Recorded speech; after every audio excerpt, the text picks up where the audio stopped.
வணக்கம் மக்களே. தமிழ்நாட்டோட தேர்தல் களம் ரொம்ப சூடு பிடிச்சிருக்கு. தேர்தல் தேதி அறிவிச்சிட்டாங்க. இப்போ வேட்பாளர்கள்லாம் எந்தெந்த தொகுதி அப்படிங்கிறத அனௌன்ஸ் பண்றதுக்கு பண்ணிக்கிட்டே இருக்காங்க எல்லா கட்சிகளும். ஸோ அது மட்டும் இல்லாம இன்னைக்கு என்ன ஸ்பெஷல் அப்டேட் அப்படின்னா, நம்ம டிவிக்கே சில தொகுதிகள் யாரெல்லாம் போட்டி போட போறாங்க அப்படின்னு அறிவிச்சிருக்காங்க. குறிப்பா விஜய் அவர்கள் எங்க போட்டி போட போறாரு அப்படின்னு அறிவிச்சிருக்காங்க. விஜய் மட்டும் இல்லாம புசி ஆனந்த், ஆதவ அர்ஜுனா, அப்புறம் ஜிசிடி பிரபாகர், ஏடிஎம்கேல இருந்து இப்போ ரீசெண்டா போனவர். அந்த தொகுதிகளோட பாஸ் ஹிஸ்டரி என்ன, முன்னாடிலாம் எப்படி இருந்திருக்கு, யாரோட கோட்டையா அது இருந்திருக்கு அப்படின்னு ஒரு சின்ன ஒரு அனாலிசிஸ் தான் நம்ம பண்ண போறோம். வாங்க நம்ம வீடியோக்குள்ள போய் ஒரு தொகுதிகளா பார்க்கலாம். ஃபர்ஸ்ட் நம்ம பார்க்க போறது ஆப்வியஸ்லி விஜயோட பெரம்பூர் தொகுதி தான். நிறைய ஸ்பெகுலேஷன்ஸ் முன்னாடியே இருந்துச்சு. பெரம்பூர் விஜய் போட்டி போட சொல்லி தாவேக்கா நிர்வாகிகள் எல்லாம் சொல்லிட்டு இருந்தாங்க அப்படின்ட்டு. ஆதவர்ஜா, ஏஆர் அருண்ராஜ் எல்லாமே பெரம்பூர் தொகுதி விஜய்க்கு சஜஸ்ட் பண்ணாங்க அப்படின்னு ஒரு நியூஸ் பரவிட்டு தான் இருந்தது. ஸோ அது மட்டும் இல்லாமல் பெரம்பூர் நிர்வாகியே நான் நிறைய பேர் சேர்த்துருக்கோம். எந்த ஒரு பர்டிகுலர் தொகுதியில் டிவிக்கில் இணைச்சிருக்காங்க அப்படின்னு சொல்லப்படுது. ஸோ அதனால ரொம்ப தைரியமாக இந்த தொகுதியில் இறங்கலாம் அப்படின்னு விஜய்க்கு ஒரு ஹோப் கொடுத்து நிறைய பேர் இந்த தொகுதியை சூஸ் பண்ணியிருக்காங்கன்னு நாங்கள் நினைக்கிறோம். ஸோ இந்த தொகுதியோட எலெக்ஷன் ஹிஸ்ட்ரி நம்ம பார்த்தோம் அப்படின்னா, தமிழ்நாடு நேம் சேஞ்ச் பண்ணதுக்கப்புறம் 13 தடவை அங்கே எலெக்ஷன்ஸ் நடந்திருக்கு. அந்த தொகுதியை பொறுத்தவரையும் மொரப் ஒரு டிஎம்கே கோட்டைன்னு கூட சொல்லலாம். நார்த் சென்னையில் இருக்கிற ஒரு தொகுதி தான் அது.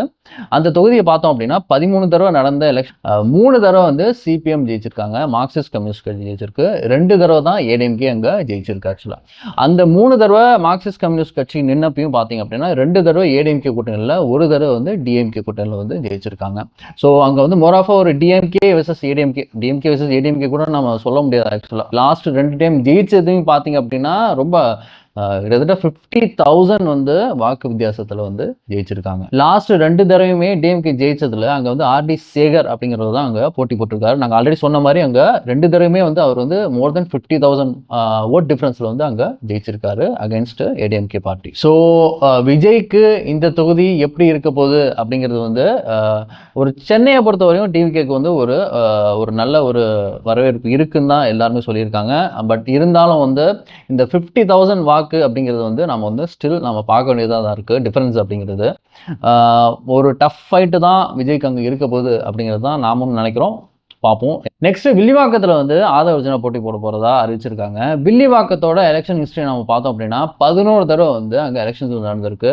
அந்த 11 தடவையில் 5 தடவை டிஎம்கே ஜெயிச்சிருக்கு, 2 தடவை ஏடிஎம்கே ஜெயிச்சிருக்கு, 2 தடவை சிபிஐ ஜெயிச்சிருக்கு, ஒரு தடவை தமிழ் மாநில காங்கிரஸும், ஒரு தடவை காங்கிரஸும் ஜெயிச்சிருக்கு. அந்த தமிழ் மாநில காங்கிரஸ் ஜெயிச்சப்போ பார்த்தீங்கன்னா 1996 அங்கே ஜெயிச்சிருக்கு. அது டிஎம்கே கூட்டணியில் அது ஜெயிச்சிருக்காங்க. அது மட்டும் இல்லாமல் வில்லிவாக்கம் தொகுதியோட இன்னொரு ஸ்பெஷாலிட்டி என்ன அப்படின்னா, இப்போ ஏடிஎம்கேலேருந்து டிவிக்கே ஜாயின் பண்ணிருக்கிற ஜிசிடி பிரபாகர் அவர்கள் பார்த்தீங்க அப்படின்னா அங்க 5 தடவை கண்டெஸ்ட் பண்ணியிருக்காரு ஏடிஎம்கே சார்பா.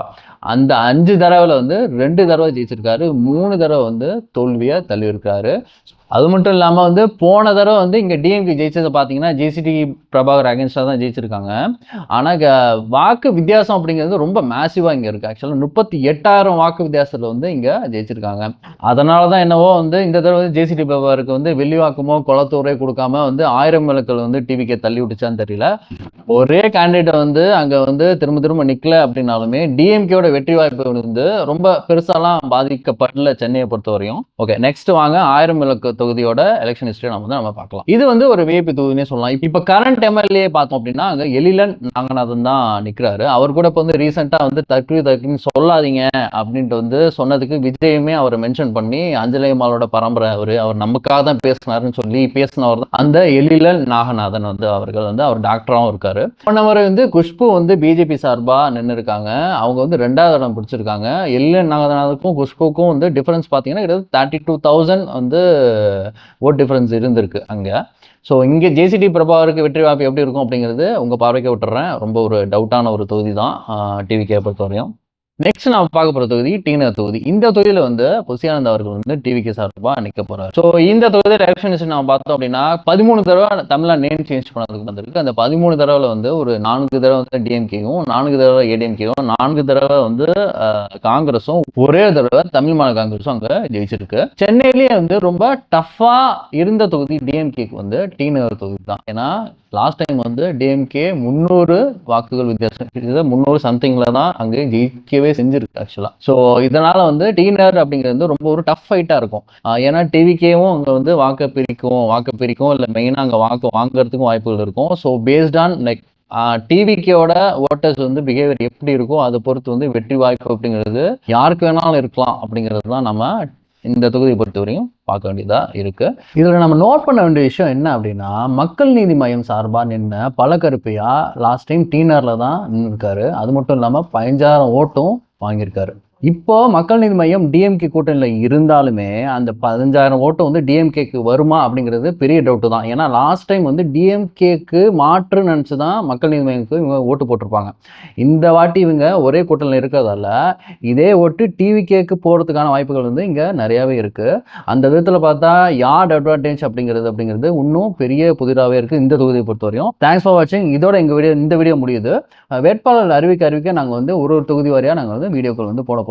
இது மட்டும் இல்லாமல் Jio political and political content நிறைய போட போகிறோம். Keep supporting us.